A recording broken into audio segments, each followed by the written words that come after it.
Good afternoon.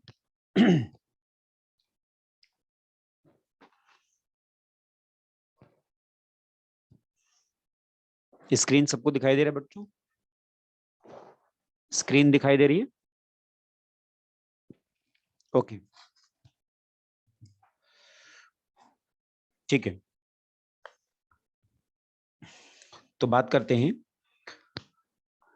Okay, multiple allele. पिछले lecture में हम लोग मल्टीपल अलील पे थे, और मल्टीपल अलील मैंने बोला था अभी कंप्लीट नहीं हुआ है, तो उसके आगे की बात करते हैं। याद होगा एक interaction. Good afternoon, good afternoon.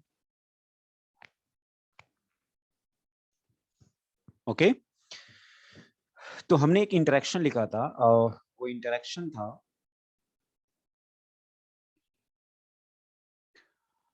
Interaction में हमने लिखा था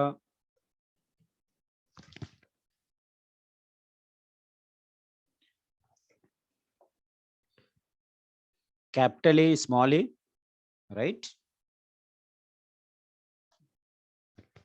कैपिटल ए स्मॉल ए, और इस इंटरेक्शन में आपने बोला था कि जो कैपिटल ए स्मॉल ए है, स्क्रीन विजिबल नहीं है? स्क्रीन विजिबल है ना?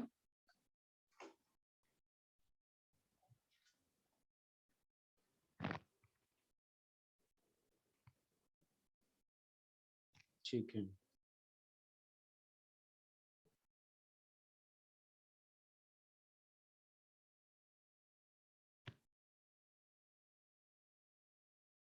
ठीक है। Everything is clear?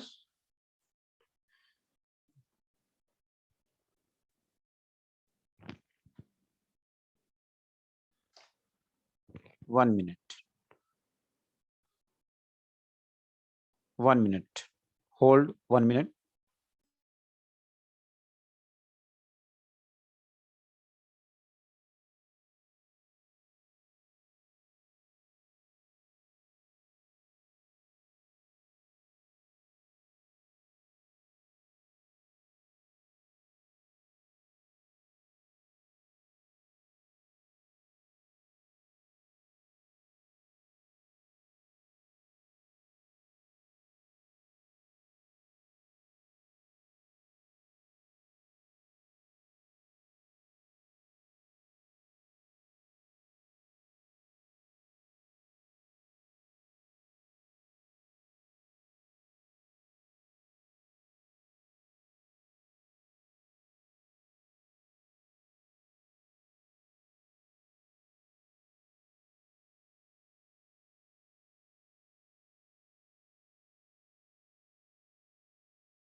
एक मिनट बच्चों, वो राइटिंग पैड पे प्रॉब्लम है, तो 1 मिनट होल्ड करना,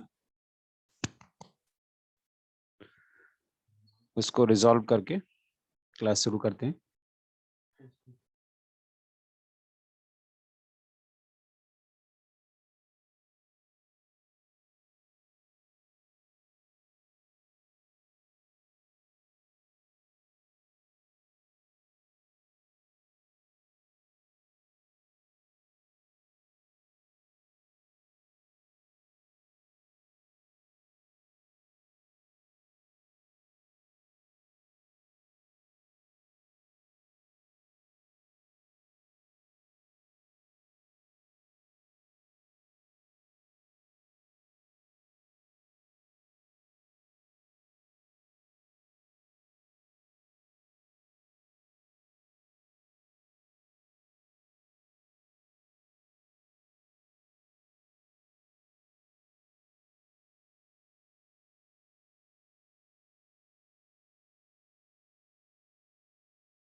हाँ बच्चों, क्लियर है? अभी ठीक है? ओके। ठीक है, तो बेसिकली पेन में प्रॉब्लम थी, इसलिए टेक्निकल टीम को बुलाना पड़ा उस इशू को रिजॉल्व करने के लिए। ओके, ठीक है। तो ओके, ठीक है, आगे बढ़ते हैं। पिछले लेक्चर में हमने लिखा था कि अगर मान लो यहाँ पे हम मेंशन कर रहे हैं आई ए आई बी और यहाँ पर आई ओ, यही था ना? ठीक है, अब इसमें ओके, वॉइस इज प्रॉपर। आवाज नहीं आ रही है क्या?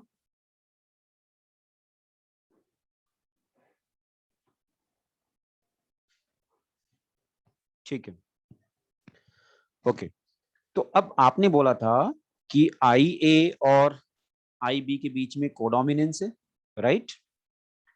आई ए और आई बी के बीच में कोडोमिनेंस है, यहां पर हमने ये बात खत्म की थी। और आई बी और आई ओ के बीच में डोमिनेंस, या आई ए आई ओ के बीच में डोमिनेंस के बाद, तो यहां पर आपने लिखा blood group A, blood group B, blood group A B, blood group O. ठीक है, अब आप बताओ डिप्लॉयड ऑर्गेनिज्म में किसी कैरेक्टर को कंट्रोल करने के लिए पर्टिकुलर पोजीशन पे कितने एलील होते हैं? 2। ठीक है, तो अब इसके ब्याह पे ये 3 डिफरेंट अलील हैं, जो आपको पता पॉपुलेशन में प्रेजेंट है, इंडिविजुअल में तो 2 ही अलील है। अब मान लो अगर जीनोटाइप ये हुआ आई ए, ठीक है, तो आप बताओ अगर जीनोटाइप आई ए है तो क्या आई ए एंटीजन ए के फॉर्मेशन के लिए रिस्पॉन्सिबल है? आई ए एंटीजन ए के फॉर्मेशन के लिए रिस्पॉन्सिबल है, इसका मतलब है कि ये ब्लड ग्रुप ए के लिए रिस्पॉन्सिबल होगा। यस, ठीक है। अब बताओ आई ए आई ओ, क्या आई ए आई ओ पर डोमिनेंट है? तो आई ए की वजह से एंटीजन ए मिलेगा और ब्लड ग्रुप यहां भी ए हो जाएगा। ठीक है, नेक्स्ट आई बी, इसकी वजह से एंटीजन बी बनेगा, ब्लड ग्रुप बी हो जाएगा।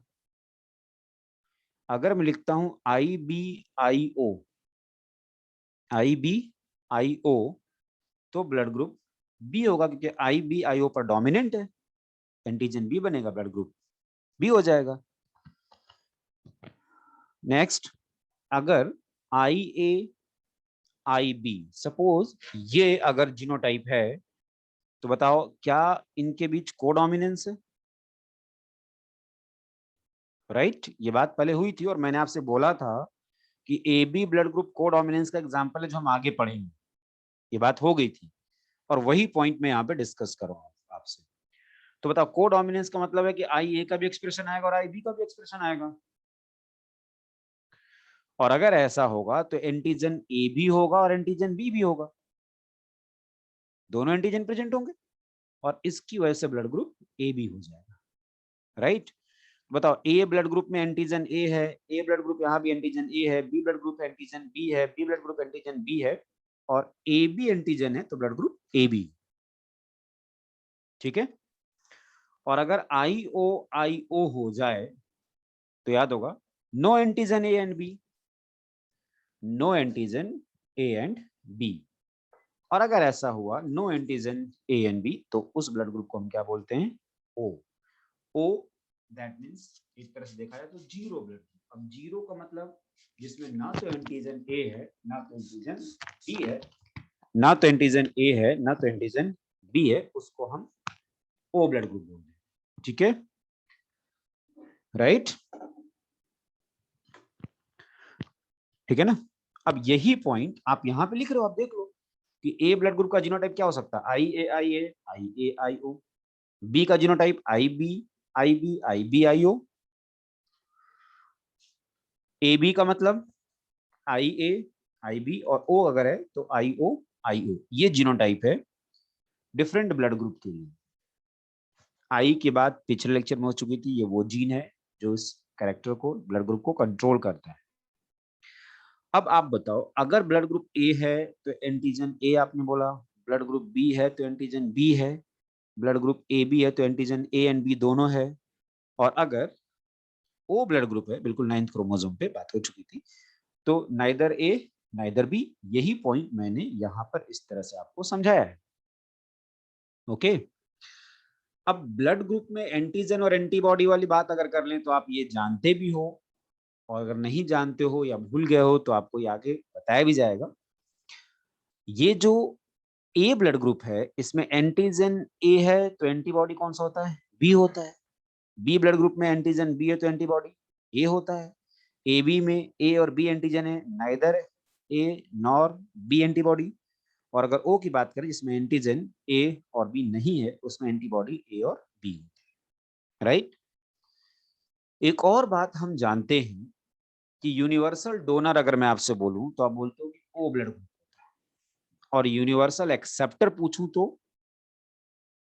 A B. बिल्कुल करेक्ट है। अब पॉजिटिव या निगेटिव वो आरएच फैक्टर, वो थोड़ी देर बाद अभी मैं आपसे डिस्कस करने वाला हूं। और आरएच फैक्टर भी आप जानते हो, उसमें उसका जीनोटाइप मुझे यहाँ आपको बताना है, ताकि वहां से अगर क्वेश्चन पूछा जाए तो कैसे आप सॉल्व करोगे उसको हम टारगेट करेंगे। तो अभी बस प्लस या माइनस यानी आरएच को टारगेट हम नहीं कर। एंटीजन ए एंटीजन बी के बिहाफ पर हम बात करें, अगर एंटीजन ए है ब्लड ग्रुप ए है, एंटीजन बी है तो ब्लड ग्रुप बी है, एंटीजन ए और बी दोनों है तो ब्लड ग्रुप ए बी है, और अगर ना तो एंटीजन ए है ना तो एंटीजन बी है तो ब्लड ग्रुप ओ हो जाएगा। अब बताओ, अगर मैं आपसे कोई क्वेश्चन पूछूं कि फादर का ब्लड ग्रुप ए है, फादर का ब्लड ग्रुप ए है, तो आप ये बताओ कि फादर का ब्लड ग्रुप ए अगर होगा तो उसका जीनोटाइप आई ए या आई ओ दोनों हो सकता है। क्या इसमें आई ए होमोजाइगस है और आई ओ हेट्रोजाइगस है? ठीक है। वैसे ही same condition B blood group के लिए भी है, होमोजाइगस और हेट्रोजाइगस ये दोनों रिस्पॉन्सिबल हैं। ए बी के लिए सिर्फ एक जीनोटाइप है और ओ के लिए भी सिर्फ एक जीनोटाइप, यानी ए बी और ओ ब्लड ग्रुप के लिए सिर्फ एक जीनोटाइप है, बाकी ए और बी के लिए दो जीनोटाइप, एक जो हेट्रोजाइगस है और एक जो होमोजाइगस में प्रेजेंट है। तो अगर इससे कोई क्वेश्चन पूछा जाता है इनहेरिटेंस से कि फादर ब्लड ग्रुप ए है, मदर ब्लड ग्रुप बी है, तो आप क्वेश्चन को सॉल्व कर सकते हो। अब सवाल ये है कि अगर क्वेश्चन में ये दिया हो, एक कंसेप्ट मैं आपसे डिस्कस कर रहा हूं कि फादर का ब्लड ग्रुप ए है, ध्यान रखिएगा, फादर का ब्लड ग्रुप ए है और मदर ब्लड ग्रुप बी है। ठीक। इस क्वेश्चन में अगर बोल दिया जाए कि फादर का ब्लड ग्रुप ए है जो होमोजाइगस है, मदर का ब्लड ग्रुप बी है जो होमोजाइगस है, तो हमें क्या जीनोटाइप लेना हमें पता है। या हेट्रोजाइगस बोल दे तो भी हमें पता है कि हमें जीनोटाइप क्या लेना। लेकिन अगर क्वेश्चन में, ध्यान रखिए, अगर क्वेश्चन में ये गिवन नहीं है कि फादर का ब्लड ग्रुप ए है और मदर का ब्लड ग्रुप बी है और उसका जीनोटाइप क्या है, होमोजाइगस या हेट्रोजाइगस, अगर ये गिवन नहीं और कोई हिंट भी नहीं दिया है, तो हेट्रोजाइगस कंडीशन को प्रेफर करके क्वेश्चन को सॉल्व करना है। मैं फिर से इस पॉइंट को रिपीट करता हूं कि अगर ए और बी ब्लड ग्रुप के बारे में बात की गई है और क्वेश्चन में कहीं से कोई हिंट नहीं मिल रहा है कि वो होमोजाइगस है कि हेट्रोजाइगस है, और फिर आपसे क्वेश्चन पूछा गया, तो हेट्रोजाइगस कंडीशन को कंसीडर करके क्वेश्चन को सॉल्व करना है आप। राइट। अब बोल दे नहीं होमोजाइगस है या कुछ हिंट दे दे कि हेट्रोजाइगस है, तो तब तो आप उसके यहाँ पे क्वेश्चन सॉल्व करोगे। अब जब मैं बोल रहा हूँ तो उसके वहां पे भी क्वेश्चन देने वाले हैं, और डिफरेंट क्वेश्चन जब सॉल्व कर लेंगे तो कंसेप्ट अपने आप क्लियर हो जाएगा। राइट। ठीक है, तो आगे बढ़ते हैं। क्वेश्चन है, father is heterozygous for A blood group and blood group of mother is A B. ठीक है, मदर का ब्लड ग्रुप ए बी है और फादर का ब्लड ग्रुप ए है और हेट्रोजाइगस, ये बोल दिया क्वेश्चन। ठीक है भाई, how many type of genotype and phenotype are possible in this cross? इस क्रॉस में कितने फिनोटाइप और जीनोटाइप पॉसिबल है, ये पूछ रहा है आपसे। तो भाई हमें पता है कि जीनोटाइप क्या किसका लेना है, ए के लिए हेट्रोजाइगस से ये लेंगे, ए बी का जीनोटाइप हमें पता है एक ही है, ये क्रॉस कराने हमें आता है। अब अगर इससे हम क्रॉस कराएं तो ब्लड ग्रुप ए मिलेगा, यहाँ पर ए बी, यहाँ पर ए और यहाँ पर बी। तो देखा जाए तो फिनोटाइप अगर देखें तो ए ब्लड ग्रुप है, ए बी है और बी, कितने तरह के फिनोटाइप मिल रहे हैं? 3। और जीनोटाइप ये अलग है, ये अलग है, ये अलग है, ये अलग है, दैट मीन्स 4 डिफरेंट टाइप के जीनोटाइप मिलेंगे। तो दैट मीन्स इस क्वेश्चन का आंसर हो जाएगा फिनोटाइप 3 और जीनोटाइप 4। मैक्सिमम लोगों ने क्वेश्चन को देखते ही क्वेश्चन सॉल्व कर लिया। तो ऐसे ही हम और डिफरेंट क्वेश्चंस की बात करेंगे, राइट। आगे बढ़ते हैं, कुछ क्वेश्चन लेते हैं। जैसे मान लो मैं आपसे बोलता हूं यहाँ पे फादर का ब्लड ग्रुप ए और मदर का ब्लड ग्रुप ओ है, ठीक है। और मैं ये बोल रहा हूं कि फादर का ब्लड ग्रुप ए, उसका जीनोटाइप होमोजाइगस, मैंने बोला है, मैंने गिवन, मैंने बोल दिया होमोजाइगस। ओ ब्लड ग्रुप के लिए जीनोटाइप आपको पता आईओ, आईओ हो जाएगा, राइट। अब मेरा क्वेश्चन है कि अगर फादर का ब्लड ग्रुप ए है जिसका जीनोटाइप होमोजाइगस, मदर का ब्लड ग्रुप ओ है, तो बताओ प्रोजनी में ओ ब्लड ग्रुप का परसेंटेज क्या होगा? 0, 50 नहीं, 0, है ना। अब बताओ गैमीट बना लें पहले। क्या इससे अगर गैमीट हम बनाएं तो क्या आई ए यही होगा और इससे एक टाइप का गैमीट बनेगा आई ओ, राइट। ये इसके साथ एसोसिएट हो जाए तो आई A I O, blood group ए हो जाएगा। अगर मैं ए ब्लड ग्रुप का परसेंटेज पूछता तो 100 होता। मैंने आपसे पूछा नहीं, बताओ इस क्वेश्चन में ओ ब्लड ग्रुप का परसेंटेज कितना होगा, तो ओ ब्लड ग्रुप का परसेंटेज कितना होगा? 0 होगा, राइट। ठीक है, एक क्वेश्चन और पूछता हूं आपसे कि फादर का ब्लड ग्रुप ए बी और मदर का ब्लड ग्रुप ओ है, मदर का ब्लड ग्रुप ओ है। अब आप बताओ प्रोजनी में ओ ब्लड ग्रुप का परसेंटेज कितना होगा?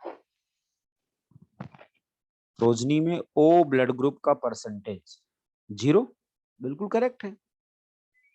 अब बताओ यहां पर मैंने ले लिया आई ए आई बी, यहाँ पर आई ओ, इससे 2 टाइप गैमीट मिल गए, आई ए आई बी, इससे एक टाइप का गैमीट मिला, ये इसके साथ एसोसिएट हो जाए तो आई A I O blood group ए होगा, ये इसके साथ I B I O blood group B हो जाएगा। तो 50% है, 50% बी। और मैंने पूछा आपसे ओ, आपने बोला ओ का परसेंटेज 0% हो जाएगा। कोई डाउट किसी को?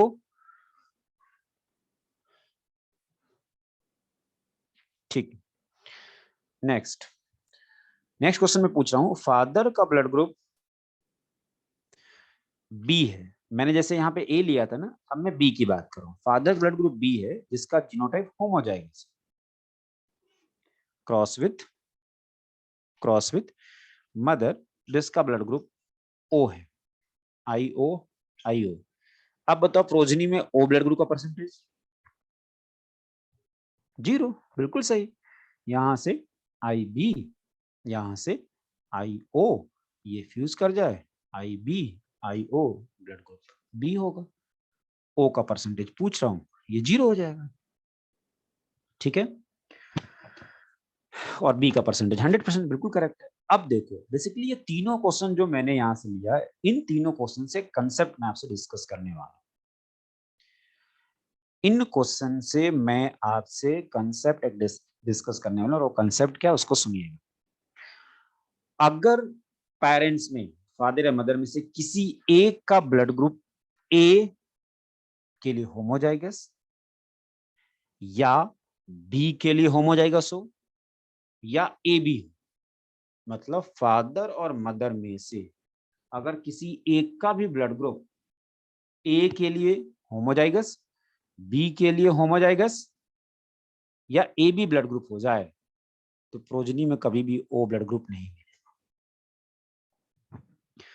प्रोजनी में कभी भी ओ ब्लड ग्रुप नहीं मिलेगा। ये पॉइंट अगर मैं पहले बोलता तो कुछ लोग बोलते सर कैसे, इसीलिए पहले मैं क्वेश्चन की बात आपसे कर ली। क्वेश्चन आप सॉल्व कर रहे हो, आपने बोला कोई डाउट नहीं है, तो फिर ये बात मैं आपसे कर सकता हूं। यानी मैंने ये बोला बेसिकली ये ट्रिक है, अगर ऐसे क्वेश्चन पूछे जाएं तो हमें पेन नहीं उठाना पड़ेगा।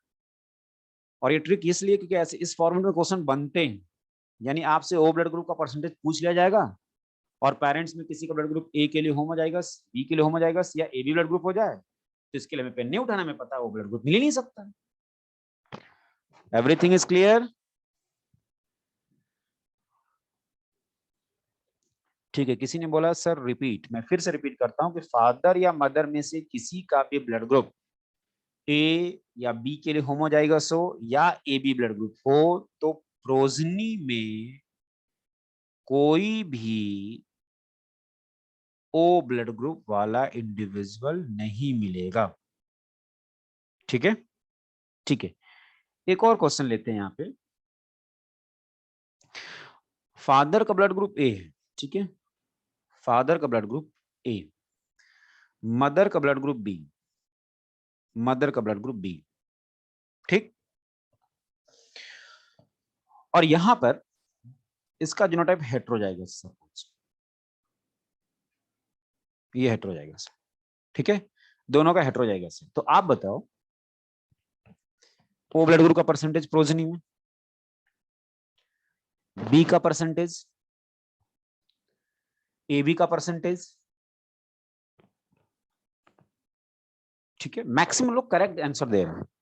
बताओ ये हेटेरोजाइगस है, टू टाइप गैमीट यहां बना लो आई ए आई ओ, यहां भी टू टाइप गैमीट बना लो आई बी आई ओ, ठीक है, ये इसके साथ फ्यूज कराओ, क्या ये ब्लड ग्रुप ए बी होगा? अगर ये इसके साथ फ्यूज हुआ ए होगा, अगर ये इसके साथ फ्यूज हुआ बी ब्लड ग्रुप होगा, ये इसके साथ फ्यूज होगा ओ होगा, यानी ए बी 25%, ए 25%, बी 25, ओ 25। कुछ भी पूछता सबका जवाब 25% होता, सबका जवाब 25% होता। सही है, तो एक कंसेप्ट यहां से भी डिस्कस कर लेते हैं, एक कंसेप्ट यहां से भी डिस्कस कर लेते हैं। अब कोई पूछ रहा है कि एंटीजन प्लाज्मा में होता है या सरफेस पे, बेटा वहां बात हो चुकी है सरफेस पे होता है, और ये बात पिछले लेक्चर की है, तो वो आप एलन प्लस पे पूछना। अभी तो अभी जो चल रहा है ना, इससे डाउट होगा उसको पूछना बेटा, फिर आप पेंडिंग हो जाएगा, ये फिर कंफ्यूजन ये अगले लेक्चर पूछोगे। ये बात पहले हो चुकी है बेटा कि सरफेस पे होता है ना। तो पॉइंट पे आते हैं, कंसेप्ट ये है यहाँ से कि अगर प्रोजनी में सारे ब्लड ग्रुप मिलने की पॉसिबिलिटी बनती है, अगर प्रोजनी में सारे ब्लड ग्रुप मिलने की पॉसिबिलिटी बनती है तो पेरेंट्स का ब्लड ग्रुप पूछा जाए आपसे क्या होगा? पेरेंट्स का ब्लड ग्रुप क्या होगा? ए और बी होगा, और उसके लिए उसका जीनोटाइप हेटेरोजाइगस, ए और बी होगा और इसके लिए उसका जीनोटाइप हेटेरोजाइगस। यानी इसको दूसरे तरीके से हम बात कर लें तो मैं ये बोलना चाह रहा हूं कि फादर का ब्लड ग्रुप ए और मदर का ब्लड ग्रुप बी है जिसका जीनोटाइप दोनों का हेटेरोजाइगस है, तो प्रोजनी में ए बी, ए बी और ओ इन सभी ब्लड ग्रुप मिलने की पॉसिबिलिटी बनी। राइट, को डाउट किसी को? ठीक है, तो ऐसे ही क्वेश्चन बनते और आप इस क्वेश्चन को सॉल्व कर सकते हैं। मैं अब आपसे क्वेश्चन पूछूंगा जिसका जवाब आपको ही देना, मैं कुछ नहीं बोलना। बताओ फादर का ब्लड ग्रुप बी है और मदर का ओ है, अब आप ये बताओ कि अगर मैंने ये नहीं बोला कि बी वाला होमोजाइगस है कि हेटेरोजाइगस है तो आप क्या लोगे? हेटेरोजाइगस, बिल्कुल। तो फादर ब्लड ग्रुप बी है, मदर का ब्लड ग्रुप ओ है, तो बताओ प्रोजनी में बी ब्लड ग्रुप का परसेंटेज 50%, करेक्ट। 50%, ओ का परसेंटेज पूछता तो 50%, बिल्कुल सही। तो ऐसे क्वेश्चन आप सॉल्व कर सकते हो। अब मैं आपसे एक क्वेश्चन पूछता हूं, बिल्कुल सही, ठीक है। अब एबीओ ब्लड ग्रुप से क्या क्या क्वेश्चन बनते हैं मैं उसकी बात आपसे कर रहा हूं। क्या ABO blood group multiple allele का एग्जांपल है?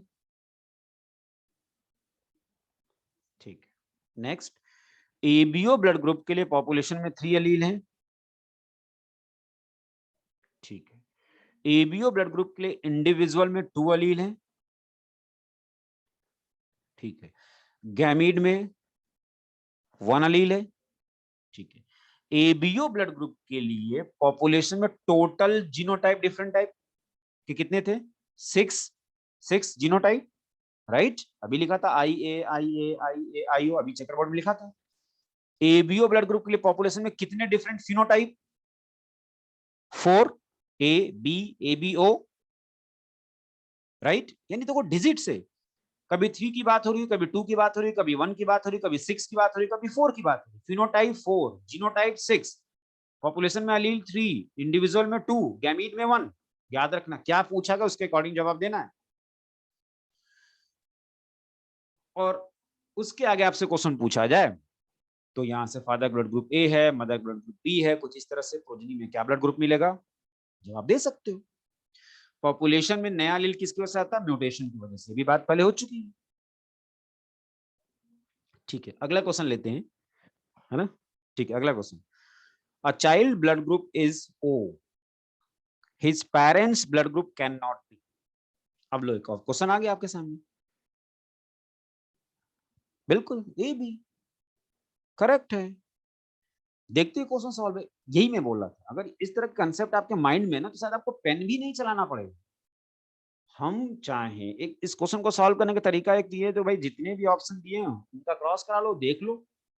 बट कुछ ऐसा ट्रिक, कुछ ऐसा कंसेप्ट जिससे कि हम टाइम बचाएं। जेनेटिक्स बायोलॉजी में ही एक सेक्शन ये ऐसा है, जेनेटिक्स एक ऐसा सेक्शन है जिसमें क्वेश्चन को सॉल्व करने में टाइम लगता है, बस वही टाइम बचाना है। तो आपने बताया थर्ड ऑप्शन बिल्कुल करेक्ट है। अब मान लो यहाँ पे ये दिखाया कि चाइल्ड का ब्लड ग्रुप ओ कब होगा? जब आई ओ जीनोटाइप होगा और एक तरफ से इधर से आए, इधर से आए। अब बताओ, अगर मान लो यहाँ पर ये दिखा रहा है, ये डॉट करके ये समझाया गया है कि बी भी हो जाए और ए भी हो जाए तब भी ओ मिल सकता है, लेकिन अगर ए भी हो जाए, आपको पता है, तो इस कंडीशन में ओ नहीं मिल सकता है, ये हम जानते हैं। नेक्स्ट क्वेश्चन, है ना, what will be the phenotype and genotype of parental blood group of a family in which all 4 type of blood group are present in their children? थोड़ी देर पहले अभी ये क्वेश्चन मैंने आपसे डिस्कस किया था, ए एंड बी और उसका जीनोटाइप हेटेरोजाइगस बोला था ना, देख लो आप, बोलो। ए बी ओ सब मिले तो इसके लिए हो जाएगा। ठीक है, नेक्स्ट क्वेश्चन, क्लियर है ना भाई? ये पॉइंट मैं पहले डिस्कस कर चुका हूं आपसे, बस क्वेश्चन आपके सामने आ रहा है।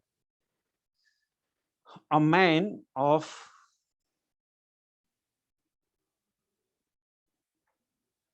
ठीक है, a man of A blood group marries woman AB blood group, यानी बोल रहा है A blood group है और यहाँ पे बोल रहा है AB blood group। ठीक है, which type of blood group in the child would indicate the man is heterozygous for A? अब देखो यहाँ पे बोल रहा है कि प्रोजनी का कौन सा ब्लड ग्रुप डिसाइड करेगा कि ये ए वाला हेटेरोजाइगस है। तो इसके लिए हमें करना क्या है, ये ए का जीनोटाइप होमोजाइगस एक बार लेके देख लो और एक बार हेटेरोजाइगस लेके क्रॉस करा लो। यहाँ पे तो ए बी है ये, तो अगर होमोजाइगस लेकर के और हेटेरो, इन दोनों में से कुछ भी हो सकता है। अब कौन सा ब्लड ग्रुप है प्रोजनी का जो डिसाइड करेगा कि हेटेरोजाइगस है, तो इसके लिए हमें दोनों क्रॉस कराना पड़ेगा, होमोजाइगस और हेटेरोजाइगस लेकर के। तो केस 1 में अगर मैं हेटेरोजाइगस होमोजाइगस लेकर के क्रॉस कराता हूँ तो मुझे प्रोजनी में ए ब्लड ग्रुप मिल रहा है और ए बी ब्लड ग्रुप मिल रहा है। ठीक है, होमोजाइगस कंडीशन में ए और ए बी में। अगर यहाँ पर मेल ए के लिए हेटेरोजाइगस है और इनके बीच अगर हम क्रॉस करा रहे हैं तो यहाँ पर हमें जो ब्लड ग्रुप मिल रहा है, अगर मेल हेटेरोजाइगस है तो क्या मिल रहा है? ए मिल रहा है, ए बी मिल रहा है और बी मिल रहा है। यहाँ पर होमोजाइगस है तो ए और ए बी मिल रहा है।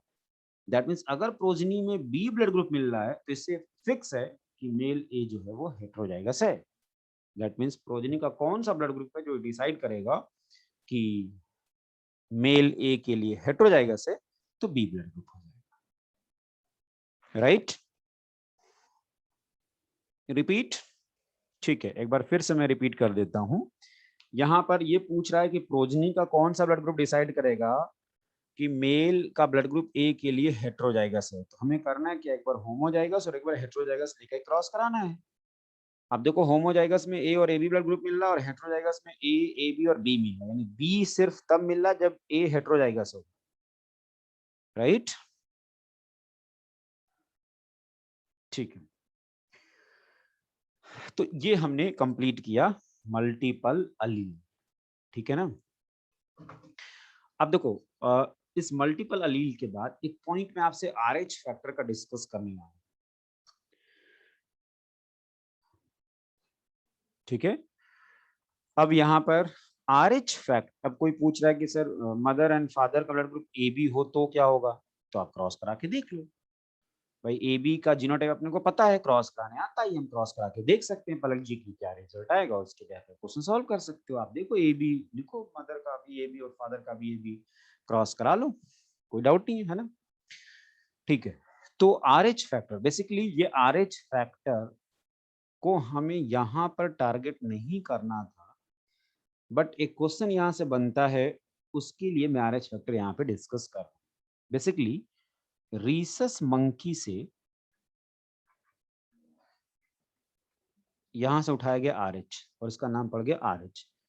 आर एच एक तरह का एंटीजन, क्या है? एंटीजन है, जिसको रीसस मंकी से रिपोर्ट किया गया था और वहां से इसका नाम पड़ गया आर एच फैक्टर। और अगर प्रेजेंट होता तो बोलते हो पॉजिटिव और नहीं होता तो निगेटिव। हम जानते हैं जैसे किसी का ब्लड ग्रुप पूछते हो आप ओ पॉजिटिव ओ निगेटिव, इस तरह की बात हम करते हैं। ये जो पॉजिटिव निगेटिव है वो वाकई में आर एच फैक्टर को रिप्रेजेंट करते हैं, यानी आर एच फैक्टर का प्रेजेंट है तो पॉजिटिव और नहीं है तो निगेटिव। हालांकि मैक्सिमम लोगों में आर एच फैक्टर प्रेजेंट होता है। तो मुझे इस आर एच फैक्टर के जीनोटाइप को टारगेट करना, उसके भी पर कुछ पॉइंट आपसे डिस्कस करना। देखो capital R, capital R, capital R small R और स्मॉल आर स्मॉल, ये तीन जीनोटाइप है इसके। आप बताओ कैपिटल आर अगर प्रेजेंट है तो आर एच फैक्टर प्रेजेंट है। कैपिटल आर स्मॉल आर है जीनोटाइप, तब भी आर एच फैक्टर प्रेजेंट है। और अगर स्मॉल आर है तो आर एच फैक्टर प्रेजेंट नहीं होगा, यानी एब्सेंट होगा, इसको निगेटिव से रिप्रेजेंट करते हैं। यानी आर एच फैक्टर को कंट्रोल करने वाला डोमिनेंट अलील कैपिटल आर है। और आपको पता है कि अगर डोमिनेंट अलील इसके लिए रिस्पॉन्सिबल है तो डोमिनेंट का एक्सप्रेशन होमोजाइगस और हेट्रोजाइगस दोनों में आता है। यानी अगर कैपिटल आर है तो भी आर एच फैक्टर प्रेजेंट होगा, और कैपिटल आर स्मॉल आर होगा तब भी आर एच फैक्टर प्रेजेंट होगा। ठीक है, अब कुछ कंडीशन आपसे मैं डिस्कस करता हूं और उसके बिहाफ पर उसके बाद मैं आपसे कुछ क्वेश्चन पूछूंगा। मान लो ओ पॉजिटिव फादर का ब्लड ग्रुप है, ठीक है, फादर का ब्लड ग्रुप ओ पॉजिटिव और मदर का ब्लड ग्रुप भी ओ पॉजिटिव है। ठीक है, याद रखना मैं ओ ब्लड ग्रुप का जीनोटाइप यहाँ टारगेट नहीं कर रहा हूं, ओ ए बी सब डिस्कस हो चुका है। अब अगर इसका पॉजिटिव है तो कैपिटल आर भी जीनोटाइप हो सकता है और कैपिटल आर स्मॉल आर भी हो सकता है। वैसे यहाँ पर कैपिटल आर भी हो सकता है और कैपिटल स्मॉल आर भी हो सकता है। ठीक है ना? अब इसमें से आप बताओ, अगर कैपिटल आर है यहाँ भी, सपोज ये जीनोटाइप होता है और यहाँ भी कैपिटल आर होता, तो बताओ आर एच फैक्टर प्रेजेंट होने की पॉसिबिलिटी 100%, बिल्कुल सही। ठीक है, होता है ना? अब आप ये बताओ, नहीं इसका अगर कैपिटल आर होता और इसका कैपिटल आर स्मॉल आर होता तो, यानी कैपिटल आर और यहाँ पर कैपिटल आर स्मॉल आर होता तो आर एच फैक्टर प्रेजेंट होने की पॉसिबिलिटी।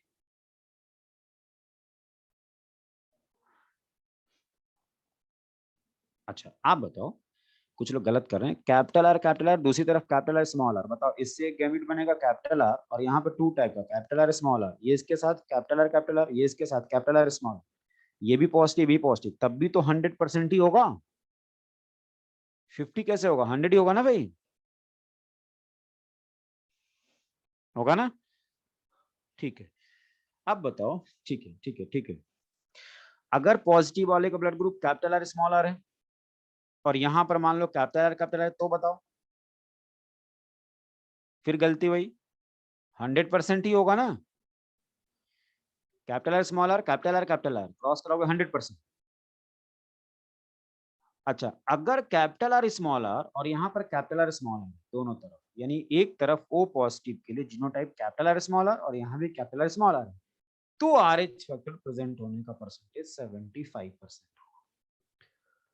क्रॉस है, आपको पता ही है, क्रॉस कराने आता है आपको। कोई डाउट है क्या इसमें किसी को?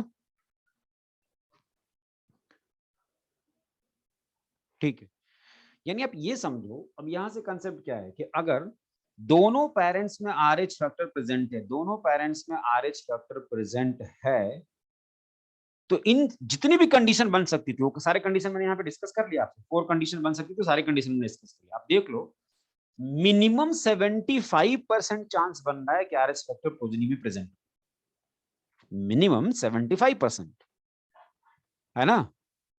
बाकी तीनों कंडीशन में तो 100% आपने बोला है। ठीक है, अब एक पॉइंट और ले लेते हैं। मान लो फादर का ब्लड ग्रुप O पॉजिटिव है भाई, और मदर का ब्लड ग्रुप O निगेटिव है। कोई जरूरत है नहीं कि दोनों में पॉजिटिव होगा। अब फिर आप बताओ, निगेटिव का जीनोटाइप तो आपको पता ना क्या होगा, निगेटिव का स्मॉल आर, पॉजिटिव में फिर वही बात, कैपिटल आर भी हो सकता है, कैपिटल स्मॉल आर भी हो सकता है।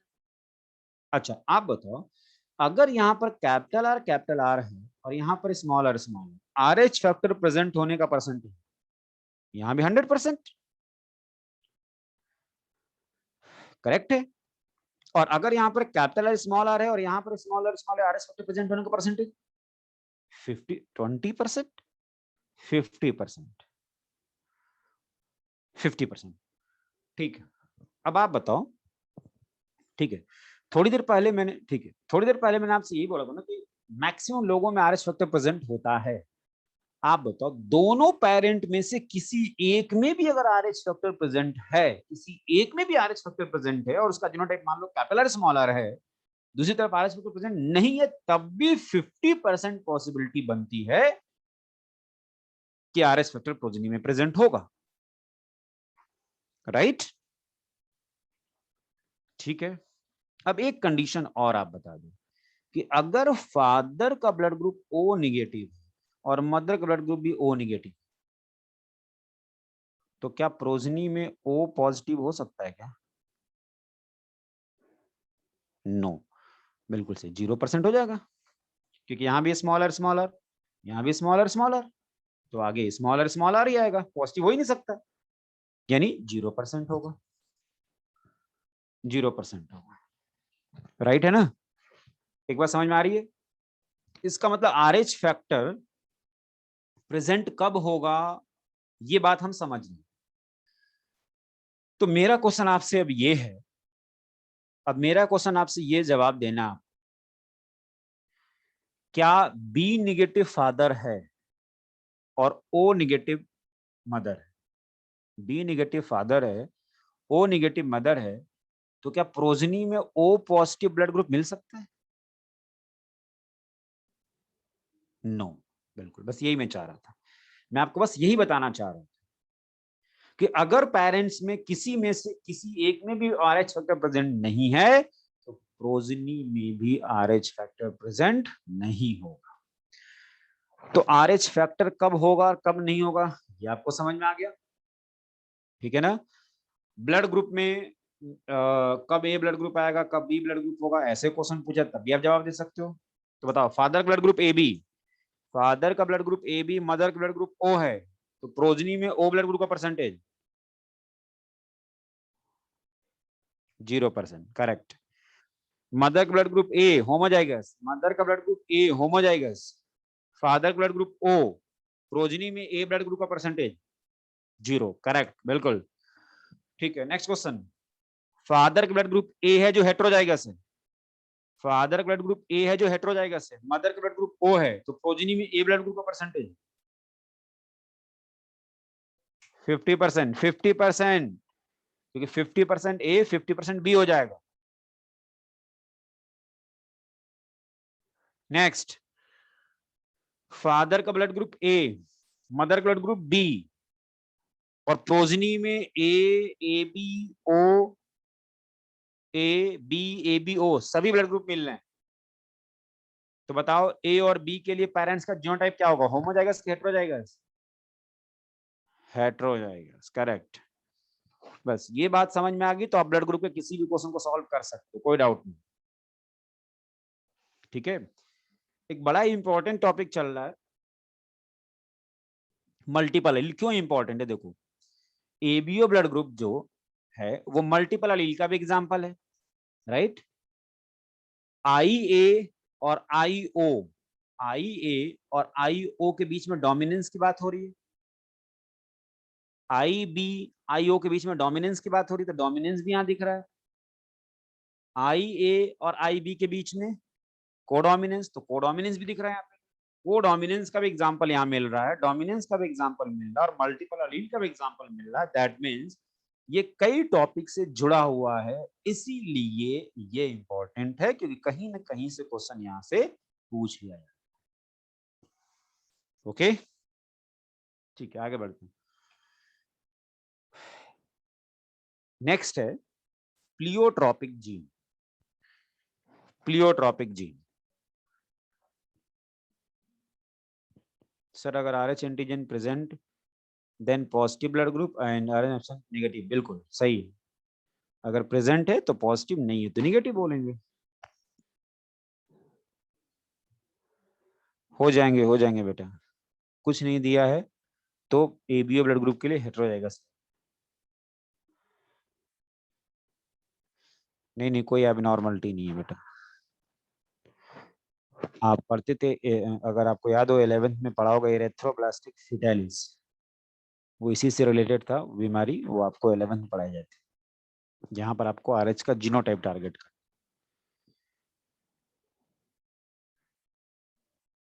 है ना। आगे बढ़े, तो हेटेरोजाइगस लेना है।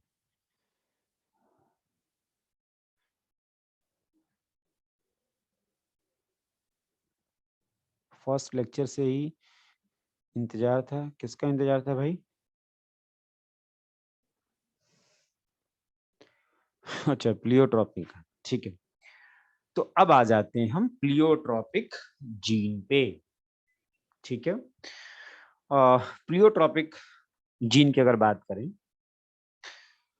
आप बताओ, एक जीन है जो एक कैरेक्टर को कंट्रोल कर रहा है, हम जानते हैं जीन किसी कैरेक्टर को कंट्रोल करता है, ठीक है। कोई प्रॉब्लम नहीं है बेटा, है ना, आप सोल्यूशन पे टारगेट करो, कोई प्रॉब्लम कोई नहीं है इसमें, है ना, कि ये हो जाए तो क्या हो। प्लियोट्रॉपिक जीन की हम बात करें, नॉर्मली हम जानते हैं एक जीन एक कैरेक्टर को कंट्रोल करता है। प्लियोट्रॉपिक जीन वो है जो एक से ज्यादा कैरेक्टर को कंट्रोल करता है, ऐसे जीन को हम प्लियोट्रॉपिक जीन बोलेंगे। A gene which control more than one character, right, जो एक से ज्यादा कैरेक्टर को कंट्रोल करे, ऐसे जीन को हम क्या बोलेंगे? प्लियोट्रॉपिक जीन बोलेंगे। Pleiotropic gene produce multiple phenotypic effect, वही मल्टीपल फिनोटाइपिक इफेक्ट होगा इसका। A gene character 1, character 2, character 3, character 4 कुछ भी हो, अब बताओ ये जीन एक है जो एक से ज्यादा कैरेक्टर को कंट्रोल कर रहा है, तो ऐसे जीन को हम क्या बोल रहे हैं? Pleiotropic gene. आगे बढ़ते हैं।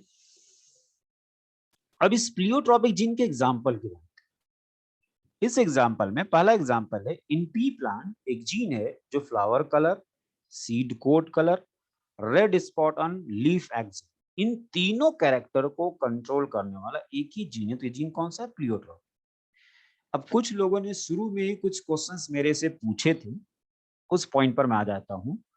कुछ लोगों ने एलन प्लस पे कुछ डाउट पूछा था कि dominance is not autonomous feature of gene, तो मैंने बोला कि जब प्लियोट्रॉपिक जीन पढ़ेंगे तो वो पॉइंट आ जाएगा। हमने जब बात की थी, मेंडल ने जिन 7 कैरेक्टर की बात की थी, उसमें कैरेक्टर था सीड कलर। वो जो सीड कलर था वो कॉटिलिडन कलर था, और अभी बात हो रही है सीड कोट कलर। तो कई बार हम ये गलती करते हैं कि दोनों को सेम मान लेते हैं, ऐसा नहीं। यहाँ पर सीड कोट कलर की बात हुई, न कि सीड कलर। हाँ, फ्लावर कलर वही है पहले बार। तो flower colour, seed coat colour और red spot on leaf axil, इन तीनों को कंट्रोल करने वाला अगर एक ही जीन है, तो क्या ये जीन प्लियोट्रॉपिक होगा? है ना, क्या होगा? प्लियोट्रॉपिक होगा, ठीक है। नेक्स्ट, दूसरा एग्जांपल, अभी सिर्फ एग्जांपल ले रहे हैं। इन पी प्लांट एक जीन है सपोज ये बी जीन है और इसी के रिस्पेक्ट में एनसीईआरटी ने कुछ पॉइंट भी डिस्कस किया है, उस पर हम आएंगे। ये जीन बी है, सीड शेप और साइज ऑफ स्टार्च ग्रेन, इन दोनों कैरेक्टर को कंट्रोल करने वाला अगर एक ही जीन है, सपोज वो बी जीन है, तो बताओ ये क्या ये प्लियोट्रॉपिक जीन होगा?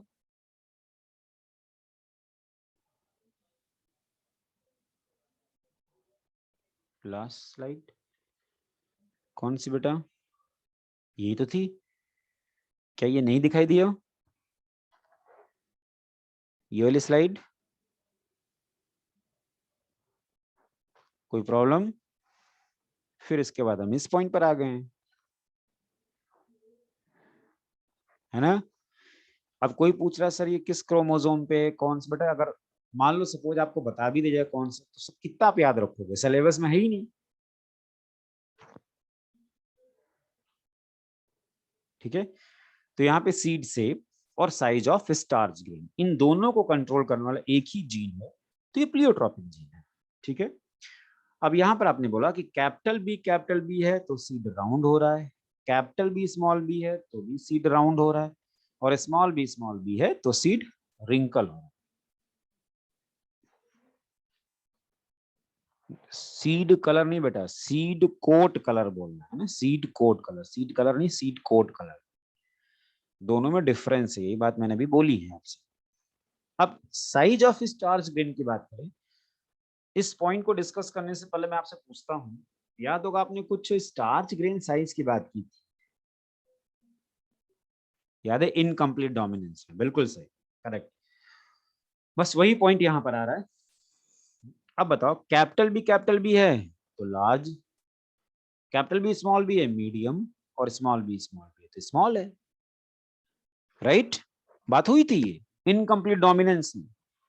अब आप बताओ बी जीन और यहां पर बी जीन, क्या यहां पर बी जीन डोमिनेंट को रिप्रेजेंट कर रहा है और यहां पे बी जीन इनकम्प्लीट डोमिनेंस को रिप्रेजेंट कर रहा है, ठीक?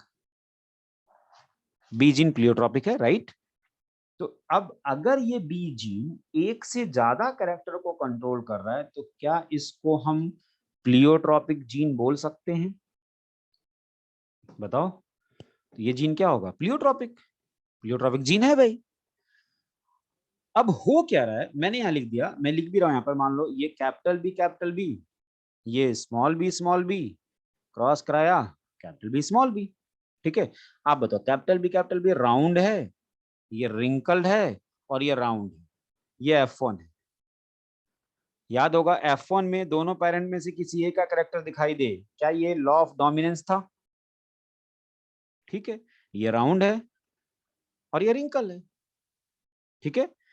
अब इनके अंदर जो स्टार्च ग्रेन्यूल्स के साइज है उसको मैं रिप्रेजेंट करूं, यहां पर मैं दिखा रहा हूं, यहां पर दिखा रहा हूं, और ये आप बताओ, शायद ये लार्जर है, ये सबसे छोटा है स्मॉलर है, और ये इन दोनों के बीच का है इंटरमीडिएट है, इन दोनों के बीच का इंटरमीडिएट है। तो आप बताओ अगर ये इंटरमीडिएट मिल रहा है तो क्या ये इनकम्प्लीट डोमिनेंस को रिप्रेजेंट कर रहा है? ठीक है, बात हो रही है प्लियोट्रॉपिक जीन की। अब एनसीईआरटी ने इसी एक पैराग्राफ में एक dominance is not autonomous feature gene कुछ इस तरह की बात की और उसको लेकर कंफ्यूजन होता है, वो पॉइंट अब यहां से हम समझ सकते हैं। अब इस देखो, इससे पहले वाले एग्जांपल में अगर हम बात करें, पी प्लांट का लिया था, flower colour, seed coat colour, वहां पर भी प्लियोट्रॉपिक जीन है और ये भी प्लियोट्रॉपिक जीन, लेकिन यहां पर जो प्लियोट्रॉपिक जीन बी है वो एक कंडीशन में तो डोमिनेंस को फॉलो कर रहा है और दूसरे में इनकम्प्लीट डोमिनेंस को फॉलो कर रहा है। F1 के रिजल्ट के बिहार पर हम बता सकते हैं, ये मैंने रिप्रेजेंटेशन दिखाया, इंटरमीडिएट मिल रहा है स्टार्च ग्रेन तो मतलब ये इनकम्प्लीट है, और राउंड सीड मिल रहा मतलब सीड से प्ले डोमिनेंस है। इसका मतलब है कि dominance is not a autonomous feature of gene, dominance किसी जीन का ऑटोनोमस सेल्फ फीचर नहीं है, क्योंकि अगर ऐसा होता तो ये प्लियोट्रॉपिक जीन जितने भी कैरेक्टर को कंट्रोल कर रहा है, यहाँ पे सीड शेप की बात करें, यहाँ पे स्टार्च ग्रेन साइज की बात करें, इन सभी में डोमिनेंस दिखना चाहिए था, इन सभी में डोमिनेंस दिखना चाहिए था, लेकिन हमें डोमिनेंस नहीं दिख रहा है। इसका मतलब है कि डोमिनेंस किसी जीन का ऑटोनोमस फीचर, सेल्फ फीचर नहीं है। वो जीन किसको फॉलो करता है वो डिपेंड करता है कि हम किस कैरेक्टर को एग्जामिन कर रहे हैं। अगर मैं कैरेक्टर एग्जामिन कर रहा हूं सीड का शेप, अगर मैं एग्जामिन कर रहा हूं सीड का शेप, तो मैं बताऊंगा वो डोमिनेंस को फॉलो कर रहा है। फिर भाई प्लीज राइट दिस पॉइंट, मिलेगा बेटा, अभी सुनो सुनो, समझने की कोशिश करो, सब पॉइंट मिलेगा आपको, पहले सुनो समझो, है ना। मैंने बोला कि अगर हम सीड शेप को टारगेट करते हैं तो किसको फॉलो कर रहा है, उसके लिए डोमिनेंस को। और अगर मैं स्टार्च ग्रैन्युल साइज को टारगेट करता हूं तो किसको फॉलो कर रहा है, इनकम्प्लीट डोमिनेंस को। अब यही पॉइंट आपको यहां पे मिल रहा है। आप बताओ, dominance is not an autonomous feature of gene, ये बात बोली थी। It depends on product of gene, और दूसरा particular phenotype that we choose to examine in the case of pleiotropic gene. Pleiotropic gene के केस में, क्या ये बीन जीन प्लियोट्रोपिक था कि नहीं था, प्लियोट्रोपिक जीन के केस में हम किसको टारगेट करते हैं, किस कैरेक्टर को टारगेट करते हैं, उस पर डिपेंड करता है कि जीन किसको फॉलो कर रहा है। अगर मैंने सीड शेप को टारगेट किया तो मैं बोल रहा हूँ बी जीन डोमिनेंट को फॉलो कर रहा हूँ, अगर साइज ऑफ स्टार्च ग्रेन देखता हूँ तो मैं बोल रहा हूँ इनकम्प्लीट डोमिनेंस को फॉलो कर रहा हूँ। ठीक है, सवाल है प्रोडक्ट ऑफ जीन का मतलब क्या है। जैसे मान लो आपने बोला सीड शेप, तो सीड को राउंड करने के लिए या size of starch grain smaller है कि लार्जर है, इसके लिए जीन से कोई ना कोई प्रोडक्ट बनना होगा जिससे आपको फिनोटाइप मिल रहा था।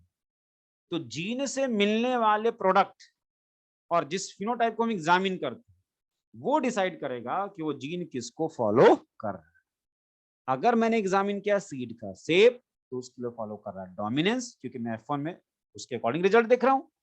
और अगर मैं फॉलो कर रहा हूं, मैं स्टडी कर रहा हूं स्टार्च ग्रेन साइज, तो मैं देखता हूं कि F1 में इंटरमीडिएट मिल रहा है, तो मैं बोलूंगा ये जीन किसको फॉलो कर रहा है, इनकम्प्लीट डोमिनेंस को। राइट, दैट मीन्स देखो किसी ने बोला प्रोडक्ट ऑफ जीन का मतलब क्या है। जैसे बेटा मान लो ये जीन है, इस जीन ने किसी एंजाइम को बनाया और उस एंजाइम से आपको पर्टिकुलर फिनोटाइप मिल रहा है, राइट। तो जीन का प्रोडक्ट क्या हो गया, वो एंजाइम हो गया। जीन का प्रोडक्ट क्या होगा, वो एंजाइम। तो उस पर्टिकुलर फिनोटाइप को रेगुलेट करने वाला कौन है, एंजाइम है, तो जीन का प्रोडक्ट है। ऐसे समझो इसको। तो यहाँ पर ये पॉइंट बोला गया है, और समझ गए होगे आप, समझ गए ना ये पॉइंट। मैं फिर से बोलता हूँ, फिर वही बात, पहली बात, यहाँ से कई सारे क्वेश्चन नहीं बनते, इस पॉइंट से कुछ ही क्वेश्चन बनते हैं। और जब AR क्वेश्चन बनता था फ्रेम आउट, तो चांसेस थे कि मैक्सिमम क्वेश्चन इससे बन जाए, अदरवाइज आज के डेट में यहाँ से क्वेश्चन बने चांसेस भी कम है। तो मैं फिर से बोलता हूँ कि dominance is not an autonomous feature of gene. ये किस पे डिपेंड कर रहा है, ये डिपेंड कर रहा है प्रोडक्ट ऑफ जीन पे और जिस फिनोटाइप को हम एग्जामिन करते हैं। जैसे मान लो किसी ने प्रोडक्ट ऑफ जीन समझाओ सर, ठीक है, उसी पे आते हैं। प्रोडक्ट ऑफ जीन का मतलब कोई जीन है जिससे कोई एंजाइम बनता है, और ये एंजाइम किसी फिनोटाइप को रेगुलेट करता है। जैसे आपने बोला था स्टार्च ब्रांचिंग एंजाइम के एब्सेंस में सीड राउंड और रिंकल, कुछ इस तरह की बात हुई थी, याद है। ठीक है, अरे ऑटोनोमस का मतलब सेल्फ लिखा हुआ है बेटा, यहाँ पे ऑटोनोमस तो सेल्फ लिखा ही हुआ है। ऑटोनोमस मीन्स देखो क्या लिखा हुआ है, सेल्फ, खुद का, यहाँ लिखा हुआ है ना सेल्फ, है ना।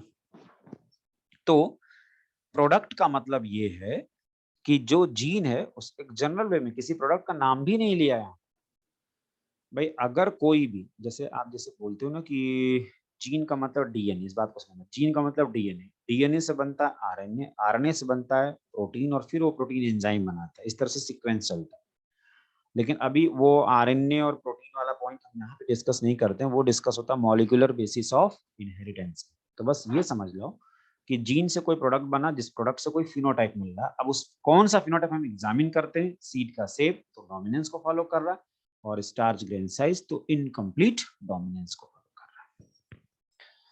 ये आपका दूसरा एग्जाम्पल आपने डिस्कस किया था, और कुछ क्वेश्चंस की बात कर लेते हैं, फिर एक और एग्जाम्पल है सिकल सेल एनीमिया। और याद होगा आपने बोला था कि जो carrier of sickle cell anaemia है वो भी किसका एग्जाम्पल था भाई, बताओ, carrier of sickle cell anaemia किसका एग्जाम्पल है, कोडोमिनेंस, कोडोमिनेंस है ना। और मैंने ये बोला था आपसे कि आगे वो मिलेंगे। तो प्लियोट्रॉपिक जीन अभी कंप्लीट नहीं हो रहा है। प्लियोट्रॉपिक जीन का डिफिनीशन, वो जीन जो एक से ज्यादा कैरेक्टर को कंट्रोल करे वो प्लियोट्रॉपिक जीन कहलाता है। Okay okay.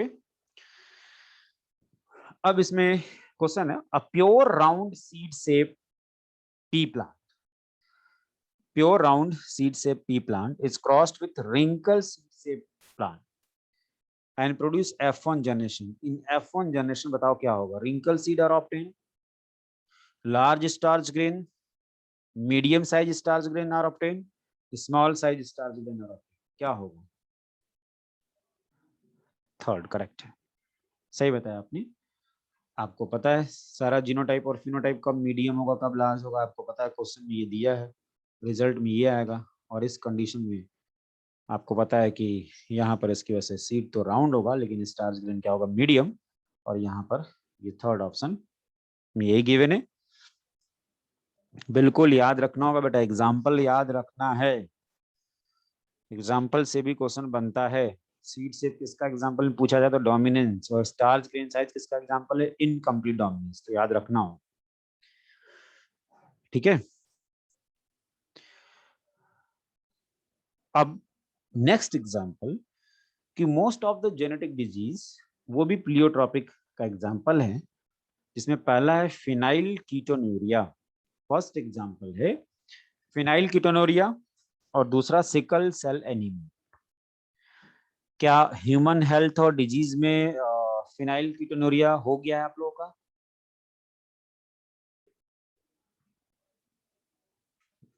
ठीक है ठीक है। अगर नहीं हुआ होता तो मैं यही आपको बोलता कि आप ह्यूमन हेल्थ और डिजीज में पढ़ते हो, ठीक है।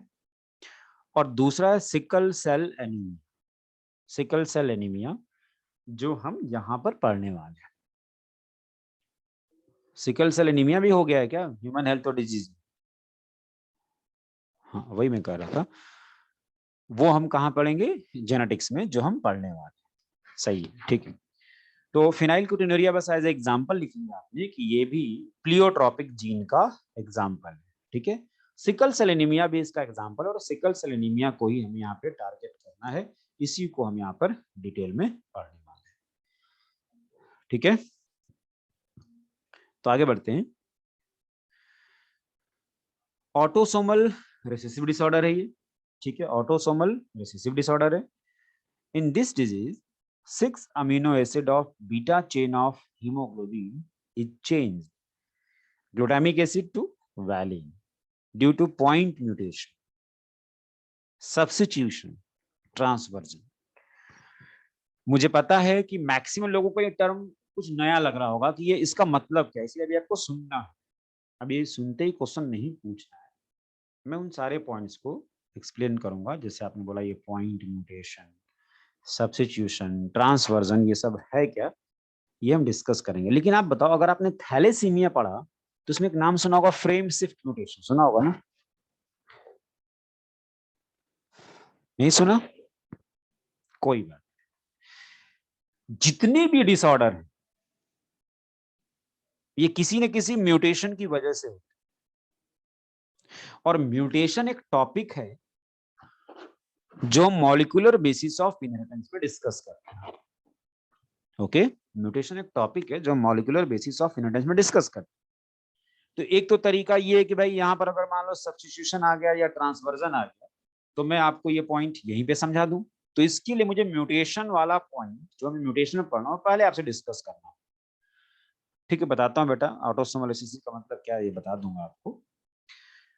तो एक तो तरीका ये, दूसरा तरीका नहीं, ये पॉइंट हम इंटर्न का मतलब क्या है वो आगे डिस्कस कर लेंगे। अभी अगर डिस्कस करूंगा तो टाइम थोड़ा ज्यादा लगेगा, तो कोई दिक्कत नहीं, यहाँ पर भी डिस्कस कर सकते हैं, पॉइंट्स को समझ सकते हैं। लेकिन अगर समझाने में किसी को थोड़ा बहुत भी प्रॉब्लम हो तो घबराना नहीं है, क्योंकि अभी म्यूटेशन नहीं चल रहा, म्यूटेशन हमें आगे पढ़ना, राइट।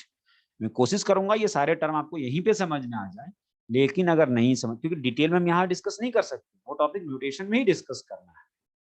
तो कोशिश रहेगी कि ये पॉइंट आपको समझ में आ जाए, बट अगर किसी कोई प्रॉब्लम है तो वेट करें म्यूटेशन तक, वो प्रॉब्लम दूर हो जाएगी। हालांकि मैक्सिमम चांसेस है कि आप यही समझ लोगे। किसी ने पूछा ऑटोसोमल रिसेसिव का मतलब क्या है, तो स्नेहा जी आप बताएं, हमारे अंदर क्या 22 पेयर ऑटोसोम है?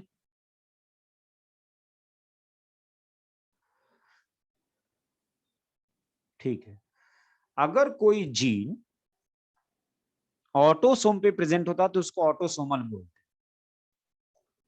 ठीक है, जैसे अगर मैं ब्लड ग्रुप की बात करूं, ब्लड ग्रुप को कंट्रोल करने वाला जीन कहां प्रेजेंट था? Chromosome number 9th। तो 9th क्रोमोसोम कौन सा? ऑटोसोम है, यानी ऑटोसोमल करेक्टर है। और रिसेसिव और डोमिनेंट तो आप अच्छी तरह से जानते हो, जिसका एक्सप्रेशन होमोजाइगस हेटेरोजाइगस दोनों में आए वो डोमिनेंट, और जिसका एक्सप्रेशन सिर्फ होमोजाइगस में आए वो रिसेसिव। ये वही पॉइंट है। तो ऑटोसोमल रिसेसिव का मतलब ये होगा। ठीक है, नेक्स्ट है, gene of beta chain is located on chromosome number 11। देखो आ गया ना 11। अब बताओ क्रोमोसोम नंबर 11 जो है, अब कोई यहाँ पे पूछ रहा सर डाउन सिंड्रोम एंड क्लिनफील्ड, अब वो कहाँ से आ गया बेटा? जिज्ञासा जी, डाउन सिंड्रोम एंड क्लिनफिल्टर सिंड्रोम कहाँ से आ गया? वो नहीं पढ़ रहे हैं भाई, अभी जो पढ़ रहे हैं उस पे टारगेट करो। अदरवाइज आप कुछ भी पूछने लगोगे तो फिर उसका जवाब देना मुश्किल हो जाएगा भाई। तो अगर क्रोमोसोम नंबर 11th पे है तो आप ये बताओ क्या ये ऑटोसोम है ना? ठीक है, अब यहाँ पर HBA जो कि वाइल्ड अलील है, HBA एक वाइल्ड अलील है, ये बताया गया यहाँ पर। और इसमें नॉर्मल हीमोग्लोबिन है, वाइल्ड अलील जिसमें कोई भी मॉडिफिकेशन नहीं हुआ, नॉर्मल है। पॉइंट म्यूटेशन हो गया, HBS हो गया, म्यूटेंट अलील हो गया, तो इसकी वजह से एबनॉर्मल हीमोग्लोबिन आपको देखने को मिल रहा है, म्यूटेंट हीमोग्लोबिन बोला है। तो अब यहाँ पर ये जो वाइल्ड अलील यानी वही अनमॉडिफाइड है ना, अनमॉडिफाइड नॉर्मल हीमोग्लोबिन प्रोड्यूस कर रहा है, और म्यूटेंट अलील यानी मॉडिफाइड ये एबनॉर्मल हीमोग्लोबिन प्रोड्यूस करेगा। ये एबनॉर्मल HbA मतलब नॉर्मल, और HbS बाकी में सिकल सेल एनीमिया के लिए, Hb हीमोग्लोबिन के लिए। तो इस नॉर्मल हीमोग्लोबिन को एबनॉर्मल करने के लिए रिस्पॉन्सिबल कौन है? Point mutation. कौन है? Point mutation. तो अब नेक्स्ट लेक्चर में जब हम मिलेंगे तो हमें एक तो पॉइंट म्यूटेशन समझना होगा कि पॉइंट म्यूटेशन है क्या, और फिर सिकल सेल एनीमिया में होता क्या। हमने ये बस डिस्कस किया ग्लूटामिक एसिड की जगह क्या आता है? वैलिन आता है। ठीक है ना, बीटा चेन में ये चेंजेस होता है, ग्लूटामिक एसिड की जगह वैलिन आता है, 6 पोजीशन पे आता है। ये भी पॉइंट यहाँ पर आ चुका है। बाकी इसके अलावा और भी सिकल सेल एनीमिया में डिफरेंट पॉइंट हैं जो हमें डिस्कस करना है। म्यूट किसी ने, ठीक है, होमवर्क बेटा बस आप क्वेश्चन सॉल्व करते रहो। ब्लड ग्रुप का अगर आपने उसमें से जो भी सेलेक्ट कर लेना ब्लड ग्रुप वाले क्वेश्चन, उसको सॉल्व कर सकते हो आप। जितने भी ब्लड ग्रुप के क्वेश्चन आप सॉल्व कर लो, हो जाएंगे, है ना? तो ब्लड ग्रुप के जितने भी क्वेश्चन होंगे वो सॉल्व कर लेना। चैप्टर कंप्लीट होगा बेटा, अगर मैं बात करूं प्रिंसिपल ऑफ इनहेरिटेंस की, तो नियर अबाउट मान के चलो अभी कम से कम 10 to 11 लेक्चर और लगेंगे इसको कंप्लीट करने में। नोट बनाते रहो, लिखते रहो, कोई दिक्कत नहीं। अब किसी ने पूछा सर ऑफलाइन क्लासेस कब शुरू? कोई मतलब नहीं बेटा, अभी मे बी अब 8 जून तक तो आपको पता लॉकडाउन है ही है राजस्थान में, तो वो गवर्नमेंट की जैसी गाइडलाइन आएगी उसके अकॉर्डिंग।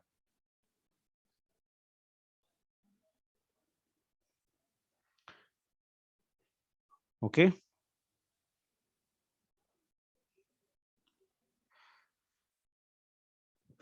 मैक्सिमम पॉसिबिलिटी कि जो पोस्ट मेंटलिज्म चल रहा है ये कंप्लीट हो ही जाएगा, तो टेस्ट का सिलेबस में आएगा ही। बाकी देखते हैं कहाँ तक होता है। सिकल सेल एनीमिया भी कंप्लीट नहीं हुआ है, तो डाउट सेक्शन पे किसी को भी सिकल सेल एनीमिया से क्वेश्चन नहीं पूछना है, पॉइंट म्यूटेशन है क्या इससे क्वेश्चन नहीं पूछना है, मैं क्लियर कर दूं। पॉइंट म्यूटेशन से क्वेश्चन नहीं पूछना है अभी, सिकल सेल एनीमिया से क्वेश्चन नहीं पूछना है, सिकल सेल एनीमिया से क्वेश्चन नहीं पूछना है, इससे पहले जो भी हुआ उससे क्वेश्चन आप पूछ सकते हैं। Okay, thank you.